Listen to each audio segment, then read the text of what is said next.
جب آپ کو معرفت الہی کا یہ جذبہ نصیب ہوتا ہے، یہ ذوق نصیب ہوتا ہے، یہ شوق نصیب ہوتا ہے، تو پھر انسان طلب کرتا ہے۔ نبی پاک صلی اللہ تعالی علیہ وسلم نے فرمایا شہید بھلا اللہ کی بارگاہ میں کیا خواہش کرتا ہے؟ اللہ کرے آپ کی زیادہ توجہ میری طرف ہو جائے۔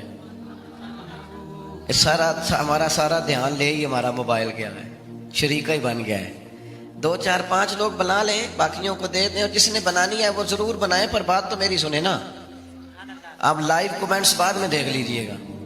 عزیز دوست میری بات پر غور فرمائیں، جب آپ معرفت الہی تک پہنچ جاتے ہیں تو حضور فرماتے ہیں شہید اللہ کی بارگاہ میں عرض کرتا ہے مالک کبھی ایک دفعہ پھر بھیجے نا دنیا میں، اور پھر موقع ملے نا شہید ہونے کا۔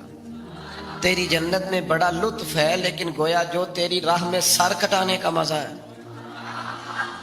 میرے عزیز جب نبی پاک کی پیروی کی جاتی ہے تو معرفت الہی انسان کو جینے کا سلیقہ آ جاتا ہے، اسے محسوس ہوتا ہے کہ میں کوئی بڑا بامقصد کام کر رہا ہوں۔ پھر پتھر کھانا، تبلیغ کرنا، جدوجہد کرنا، کانٹوں پہ چلنا، یہ سارے کام مزہ دینے لگ جاتے ہیں۔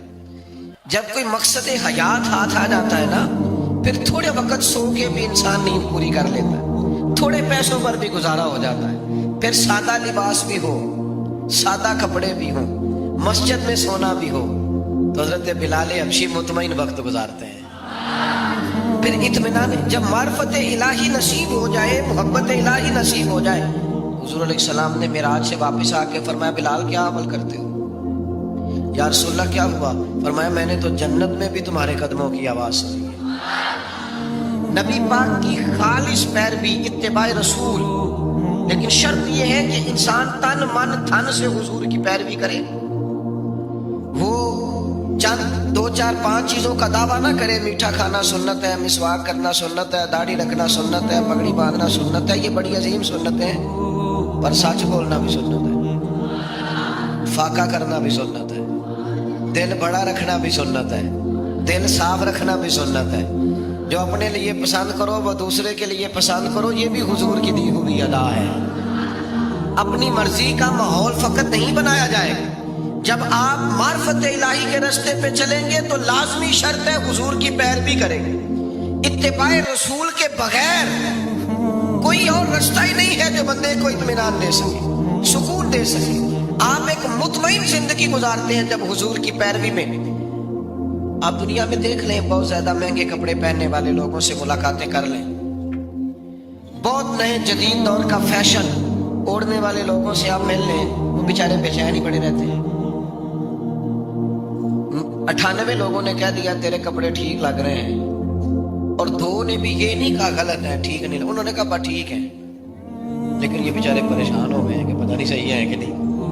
حالانکہ 2 بندوں نے صرف ہلکا سا یہ کہا ہے کہ بس ٹھیک ہے، مناسب ہے، کیونکہ وہ گڈ بک میں آنا چاہتا ہے، وہ صرف دنیا کی زندگی جینا چاہتا ہے۔ المال والبنون زینت الحیات، یہ صرف دنیا کی زینت چاہتا ہے، تو لیول یہ ہو جاتا ہے کہ بڑی مہنگی گاڑیوں میں لوگ بے چین ہیں، تبصرے کر رہے ہیں، زیادہ بول رہے ہیں، اپنی تعریفیں اپنے منہ سے کر رہے ہیں، بیچارے الجھے سے، بکھرے سے ٹوٹتی بکھرتی باتیں کرتے ہیں۔ لیکن اگر حضور کی اتباع نصیب ہو، اگر پیروی نصیب ہو، تو حضرت عمر نے دیکھ لیا تھا ایک دفعہ سرکار کو موٹے بان کی چارپائی پہ لیٹے ہوئے، صحیح مسلم بخاری دونوں میں موجود ہے۔ تو عرض کی یا رسول اللہ آپ اللہ کے محبوب ہو کے اتنی مشقت کرتے ہیں؟ تو محبوب نے فرمایا عمر تم یہ پسند نہیں کرتے کہ کیسر و کسرا دنیا میں آرام کریں اور آخر میں رسوا ہو جائے، اور ہم دنیا میں تھوڑی مشقت برداشت کریں اور آخرت کی ساری عزتیں اللہ ہمیں ہی عطا فرما دیں۔ بس یہ بات جناب عمر نے پلے سے باندھ دی، زندگی کو سادہ کیا، بود و باش کو سادہ کیا، حضور کی اتباع، اور یہ چیز تسلی دیتی ہے، دل مطمئن ہو جاتا ہے۔ آپ کبھی دیکھیں محنت مزدوری کرنے والے لوگوں کو، ان کو کوئی ٹینشن نہیں ہوتی کوئی ہمیں دیکھ رہا ہے کہ نہیں دیکھ رہا، کسی کو کپڑے پسند آئے ہیں کہ۔ جو لوگ اللہ تعالیٰ کی معرفت کے بعد مطمئن زندگی گزارتے ہیں وہ ذہنی الجھاؤ سے بچ جاتے ہیں، وہ ایک مطمئن اطمینان بخش وقت گزار کے دنیا سے جاتے ہیں۔ حضرت عمر رضی اللہ تعالیٰ عنہ کے زمانے میں نا فتوحات بہت زیادہ ہو گئی تھی اور مال غنیمت بھی بڑی تعداد میں آتا تھا. 25,000 ہزار 50,000 ہزار دینار بدری صحابہ کو ملنے لگے تھے. وسعت آ گئی تھی اور جائز بھی ہے کہ آپ کے پاس اگر پیسے ہوں وسعت ہوں تو آپ کو قیمتی لباس پہنے تو منع بھی نہیں, اچھا گھر بنا لیں تو منع بھی نہیں. لیکن حضرت عمر کا لباس وہی پرانا سادہ, کئی جگہوں پہ پابند لگے ہوئے, آتے اسی سے جمعہ پڑھاتے, اسی سے فیصلہ کرتے, اپنی زندگی میں مست, کوئی پرواہ نہیں. بچے جب بڑے ہو جاتے ہیں پھر ہلکے ہلکے مشورے بھی تو دیتے ہیں نا.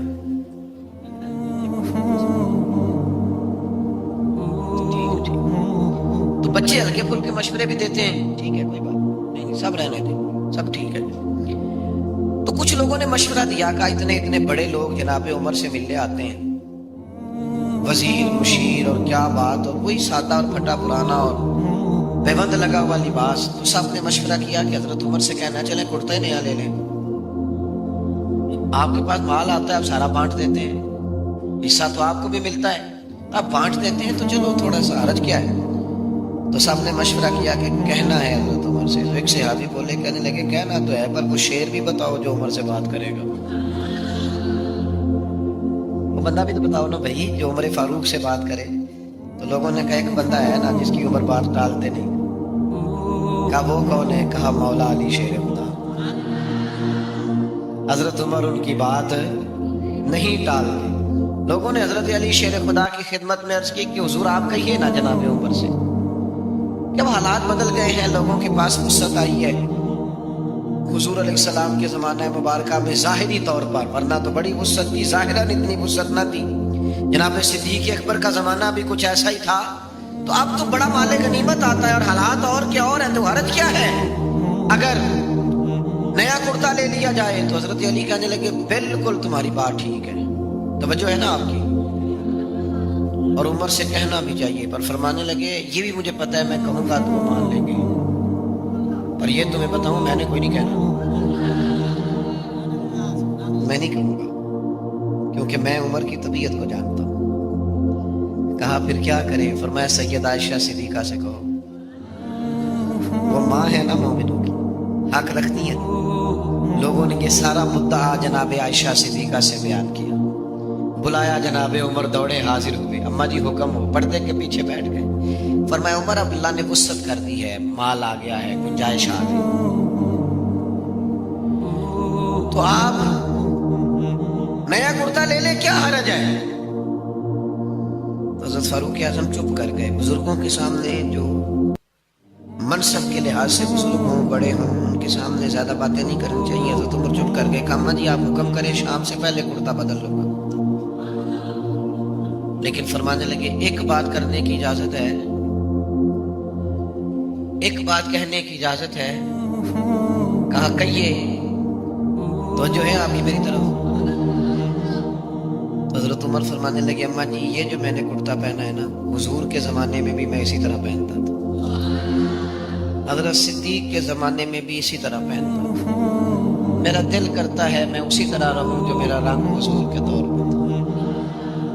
میں اس میں بڑا راضی ہوں, بڑا مطمئن ہوں, یہی میرا طریقہ ہے. بس جناب عمر نے بات کی تو جواب کوئی نہیں آیا. تھوڑی دیر کے بعد جناب عائشہ صدیقہ کے رونے کی آواز آئی اور جناب عمر فاروق سے فرمانے لگی آپ جائیے, جو صحابہ نے فرمایا تھا وہ بھی ٹھیک ہے, پر جو آپ کہہ رہے ہیں وہ تو بالکل ہی ٹھیک ہے.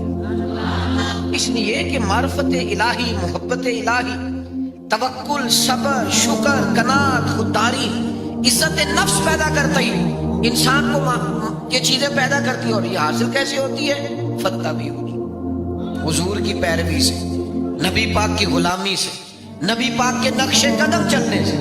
ہم صرف اور صرف اس زندگی میں مطمئن رہ سکتے ہیں جو زندگی ہمیں مدینے والے محبوب نے عطا فرمائی. اگر ہم وہاں سے ہٹیں گے, اگر ہم وہاں سے چند قدم پیچھے ہٹیں گے, ہمارے لیے نقصان ہوگا. دیکھیے نا, عظیم سنت ہے نبی پاک کی اپنے دل کو صاف رکھنا, لیکن ہم نے بوجھ ہی بڑے بنائے ہوتے ہیں دل میں. ایک بٹن ٹوٹ جائے نا, گلے کا ایک بٹن, تو محفل میں کسی کو بھی نہ پتا ہو تو جس کا ٹوٹا ہوتا ہے وہ بڑا پریشان ہوتا ہے, یار میرا بٹن ٹوٹا ہوا ہے. ایک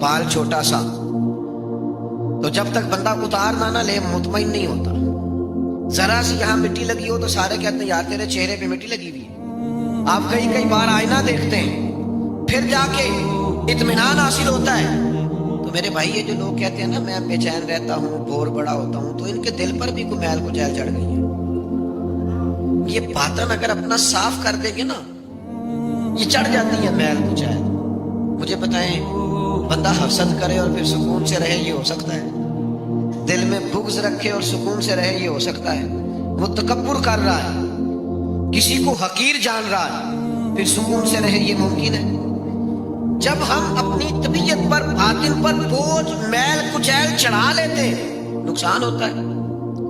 جب دل پوری طرح صاف ہو گیا پرواہ کوئی نہیں ہے، اللہ کے ہر بندے سے پیار ہے، ہر صحیح العقیدہ کی محبت ہے، ہر ایک کے بارے میں دل میں گنجائش ہے.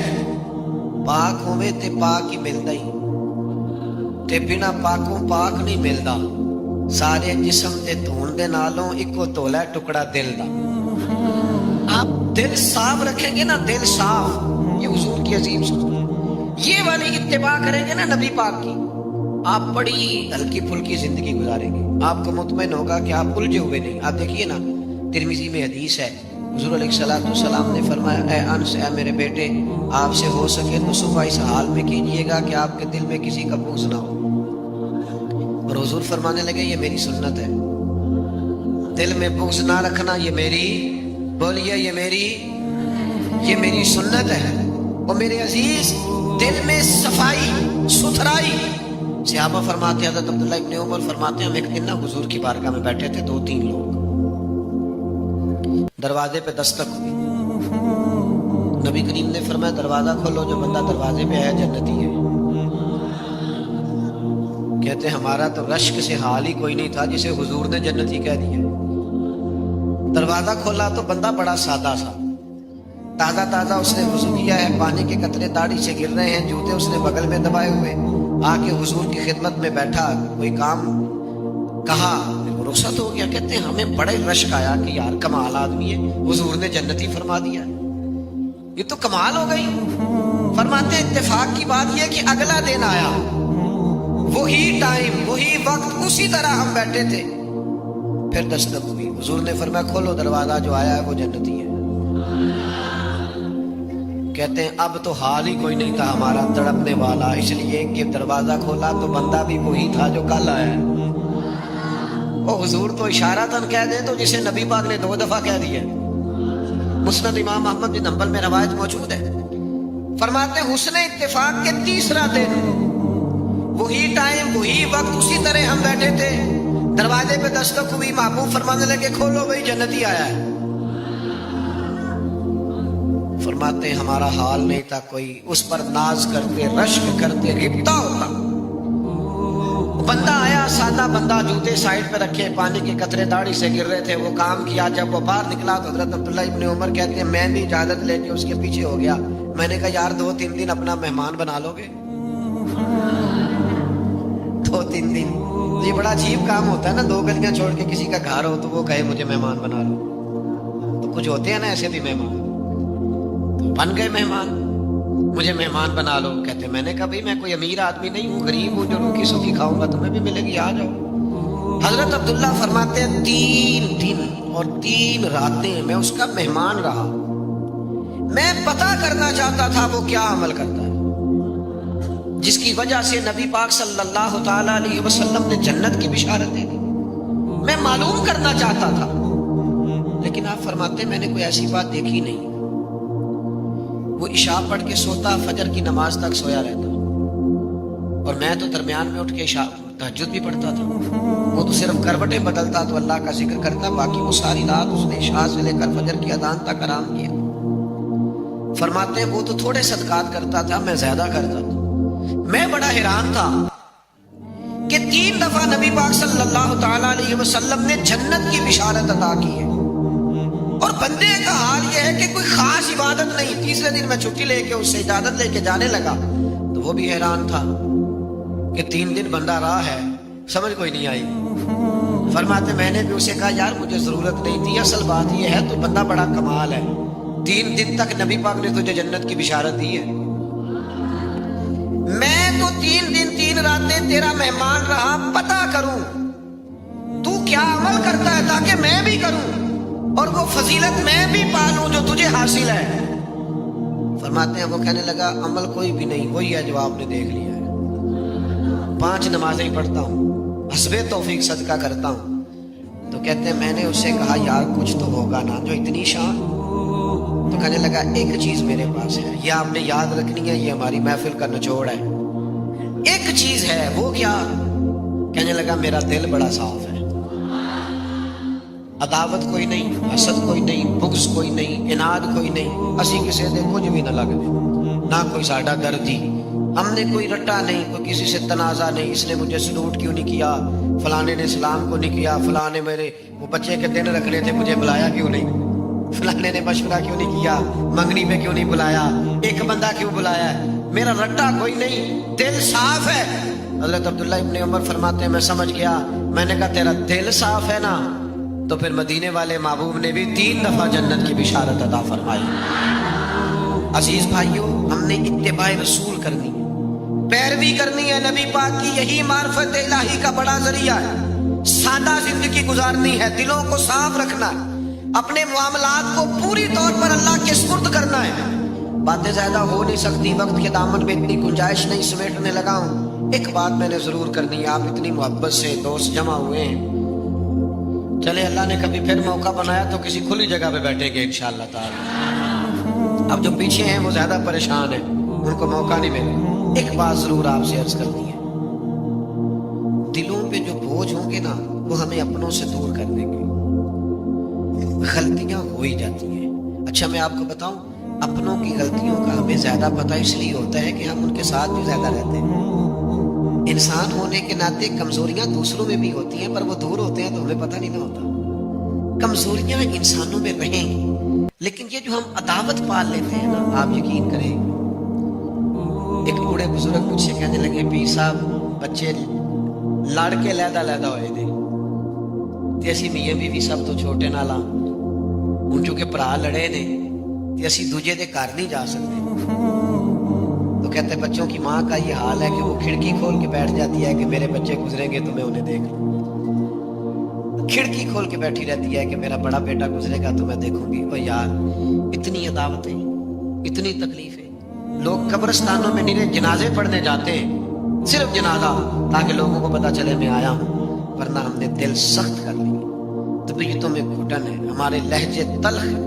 ہم حضور کا میلاد منانے آئے ہیں اور نبی پاک کی غلامی اتباع کا تو سبق یہ ہے کہ جو پتھر بھی مارے نا طائف والوں نے اور تکلیف بھی دی، تو صحابی نے کہا حضور کرے نا دعا یہ تباہ ہو جائیں، تو فرمایا دعا نہیں کرنی ان کی تباہی کی، اس لیے کہ یہ نہیں مانتے تو ان کی آنے والی نسلیں مان جائیں گی۔ دل کو سخت نہیں کیا، اپنے دل میں لوگوں کے، مکے والوں نے کیا کچھ نہیں کیا، پر ایک دفعہ معافی مانگی، محبوب نے کئی دفعہ معاف فرمایا۔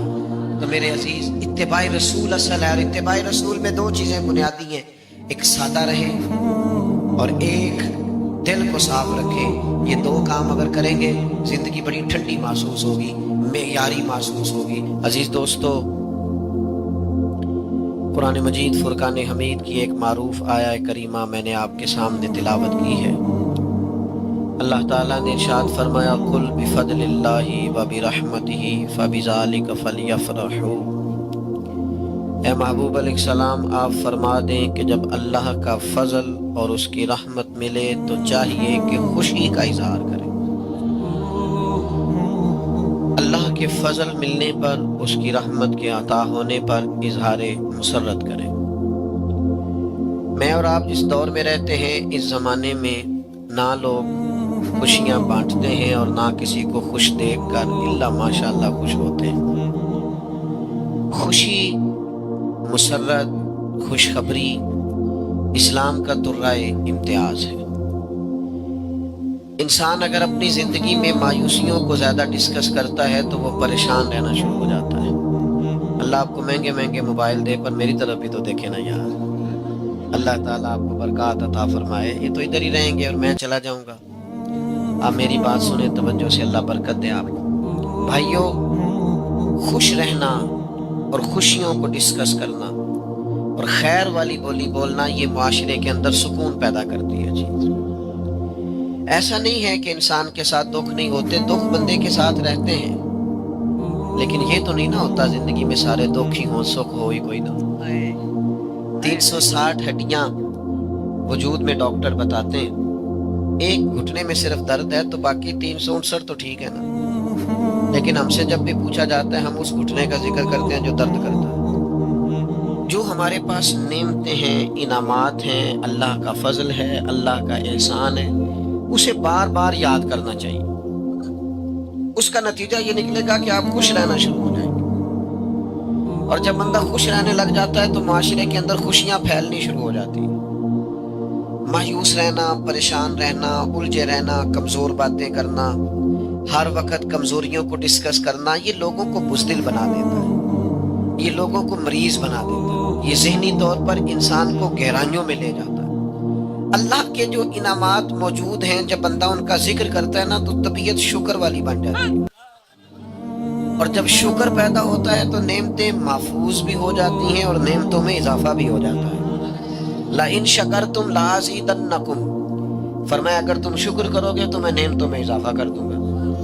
ہم کیا کرتے ہیں، ہمارا مزاج اس طرح کا ہوتا ہے کہ خوش نہیں رہتے، بس کوئی ایک آدھ دکھ ہے اس دکھ کو لیے پھرتے ہیں، چلیں ٹھیک ہے آج دکان پہ آپ کا کسی سے جھگڑا ہو گیا ہے، کسی بات پہ آپ غمزدہ ہیں، یا چلیں کوئی چھوٹا موٹا نقصان ہو گیا ہے، خدا نہ خواستہ کوئی کاروبار میں اونچ نیچ ہو گئی ہے، لیکن اس میں بچوں کی غلطی تو کوئی نہیں، لیکن آپ گھر آئے ہیں تو آپ کی طبیعت بڑی سخت ہے، لہجہ بڑا سخت ہے، بچے نے دوڑ کے دروازہ کھولا ہے، اس کا دل کرتا ہے ابا مجھے سینے سے لگا لے، ماں کا دل کر رہا ہے پتر صبح سے گیا ہے شام آئے گا 2 باتیں کروں گی، بیوی نے سارا کچھ روک کے رکھا ہے، اس نے شوہر ہی کو کہنا ہے وہی اس کا لباس، لیکن ہم باہر کی بھی ساری ٹینشنیں اٹھا کے گھر لے آتے ہیں۔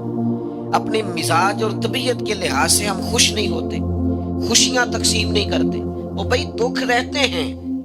میری کیمرے والے دوستوں سے بھی گزارش ہوگی اگر آپ بیٹھ جائیں تو یہ کوئی سیاسی جلسہ نہیں ہے، تھوڑی تصویریں بن جائیں گی پھر بھی گزارا ہو جائے گا، تو آپ اطمینان سے تشریف رکھیں، پیچھے لوگوں کو نظر نہیں آتا جب آپ کھڑے ہوتے ہیں۔ اللہ جزاک اللہ سنیں جی، دیکھو نبی پاک علیہ الصلوۃ والسلام نے فرمایا کہ سب سے زیادہ انبیاء کو تکلیفیں آتی ہیں، اور حضور فرماتے ہیں میں نبیوں کا سردار ہوں، سب سے زیادہ میں ستایا گیا، لیکن حضرت عبداللہ بن حارث رضی اللہ تعالیٰ عنہ فرماتے ہیں میں نے اتنا مسکراتے ہوئے کسی کو نہیں دیکھا جتنا مدینے والے محبوب مسکرایا کرتے ہیں۔ دکھ ساتھ ہیں، آزمائشیں ساتھ ہیں، پریشانیاں ساتھ ہیں، وہ تو ساتھ ساتھ رہیں گی۔